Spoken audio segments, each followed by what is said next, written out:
อัปเดตตัวละครบาทสาย189 บาทยังอยู่รอดไหมหลังจากผ่านมา1 เดือนคุณอาชิมานะทำไมถึงเอาแต่ดูล่ะครับคุณอาชิมานะทำไมถึงทรยศเอ้ยโยสวัสดีครับอยู่กับผมเชเล็กวันนี้ก็จะมาแนะนำตัวละครบาทที่ผมเล่นอยู่ใน Ragnarok Origin Classic ว่า1 เดือนที่ผ่านมากับสาย189 บาทเนี่ยทำไปได้ประมาณไหนนะครับหรือว่าทำอะไรเพิ่มเติมไปบ้างไหมมาเริ่มกันที่สเตตก่อนนะครับสเตตที่ใช้ก็จะเป็นประมาณนี้นะครับอินเด็กหลักส่วนตัวที่อัปเดตไว้เยอะนะครับเพราะว่าตัวละครของเราต้องการ PX Tag ที่ค่อนข้างเยอะเพื่อที่จะทำให้สกิลฮิลมันแรงขึ้นนะครับแล้วก็อัพลักไว้เอากันคิแล้วก็ติดอินไว้นิดหน่อยเพื่อลด variable casting ตอนที่เราจะใช้สกิลชุบนะสกิลเดี๋ยวข้ามไปก่อนเดี๋ยวไปเปิดให้ดูอีกทีหนึ่งตอนที่ผมใส่ตอนนี้ก็จะเป็นประมาณนี้นะครับอาวุธบวก15เรียบร้อยแล้วการ์ดก็จะใส่เป็นอันเดกับโกเลมไว้นะครับโล่ก็จะใส่เป็น2กบแดงซึ่งเราทำได้2ดาว1ใบแล้วส่วนชุดนะครับก็จะใส่เป็นประมาณนี้ใส่การ์ดคิมมี่ผ้าคลุมผมจะใส่เป็นออกเบบี้ไว้1ใบแล้วก็ใส่มาสออฟของรองเท้าแล้วก็การรองเท้าจะใส่เป็นมูนไลท์อิลูชันกับมูนไลท์แดงนะครับเพื่อเอามูฟสปีด2เอฟเฟกนี้เป็นเอฟเฟกที่ไม่ทับกันนะเพราะฉะนั้นเราสามารถใส่ด้วยกันได้นะครับแหวนก็จะใส่เป็นแองเจิลลิงนะครับเพื่อเอาฮีลิ่งเอฟเฟกต์ออฟแมวเดี๋ยวค่อยไปดูกันอีกทีการที่ใช้ก็จะสปอร์นะครับเพื่อเอา P damage M damage reduction อันนี้ก็เหมือนกันนะครับการ์ดที่ใส่ก็จะเป็น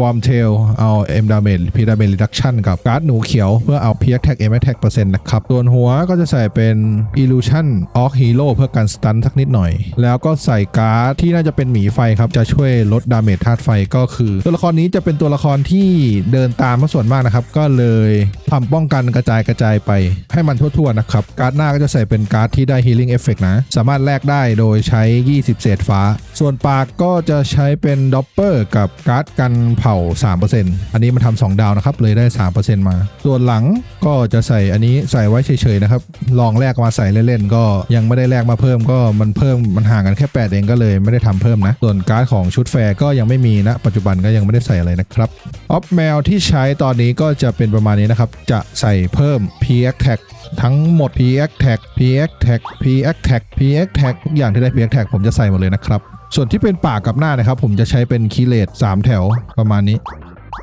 ออฟประคุมผมจะใส่ M Damage Reduction ไว้นิดหน่อยเพราะว่าเวทตอนนี้ค่อนข้าง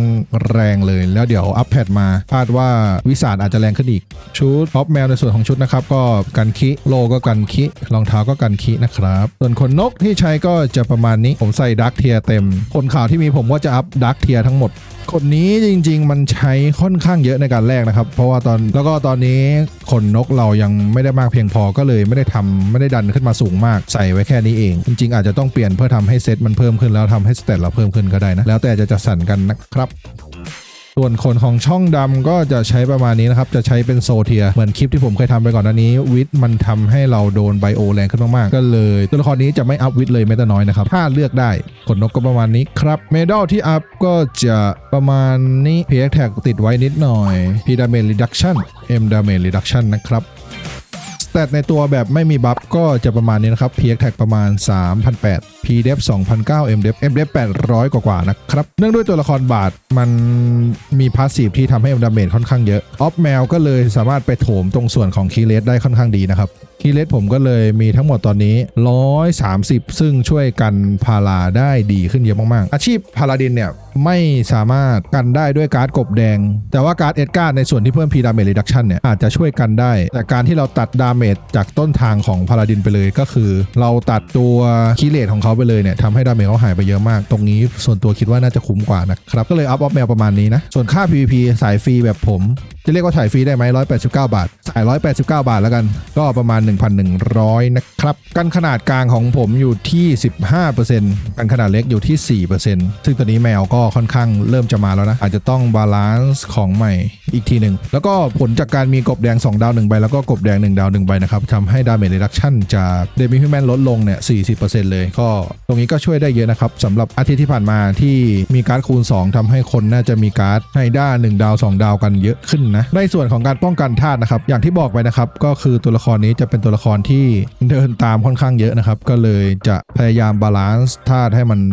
ได้ดีที่สุด มีการ์ดอีกใบหนึ่งที่น่าสนใจในตอนที่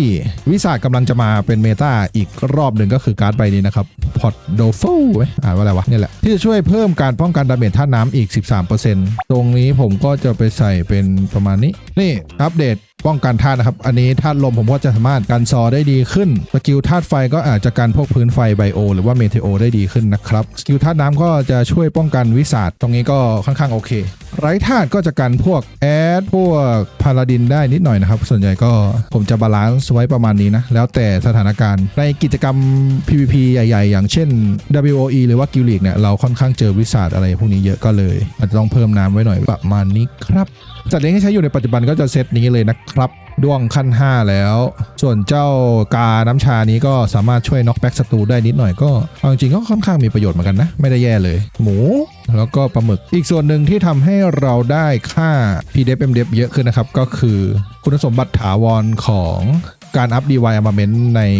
พวก TOC นะครับประมาณนี้ผมก็จะรีเซ็ตให้หมดนะครับแล้วก็กดอันนี้ไปเลย20 ครั้งมันจะขึ้นมาเวล17พอดีแล้วก็อัพอันนี้ให้เต็มสุดที่เหลือก็ลงไปลงตรงนี้นะเราจะได้การธาตุเพิ่มเติมจากตรงส่วนของ Seasonal Stat ซึ่งค่อนข้างเยอะเหมือนกันนะครับ 10% เนี่ยก็อัพกันต่อไปแล้วก็ให้ P Damage Reduction 8% ด้วยส่วนในเรื่องของสกิลก็อัปเดตประมาณนี้นะครับเอาสกิลนี้ออกแล้วเพราะว่าอย่างที่บอกนะครับตัวละครมันเดินตามค่อนข้างเยอะก็เลยไม่ได้มีเวลาไปกดสกิลนี้เลยแล้วก็สกิลนี้นะครับทำให้เราได้รับ M Damage Reduction ค่อนข้างเยอะเลย 20% ก็เลยโถมออฟแมวไปกันคริให้หมดนะแล้วก็สกิลนี้สุดป่วนก็ไม่ได้ใช้เองดีครับเพราะว่าเดินตามแต่ว่าเป็นสกิลที่มีประโยชน์มากๆเลยใน PVP ถ้าใช้ดีทีมก็อาจจะพลิกได้ถ้าใช้ไม่ดีทีมก็อาจจะพลิกเหมือนกันแต่ว่าพลิกไปทางฝั่งศัตรูนะครับสกิลออโต้ที่ใส่ไว้ก็จะประมาณนี้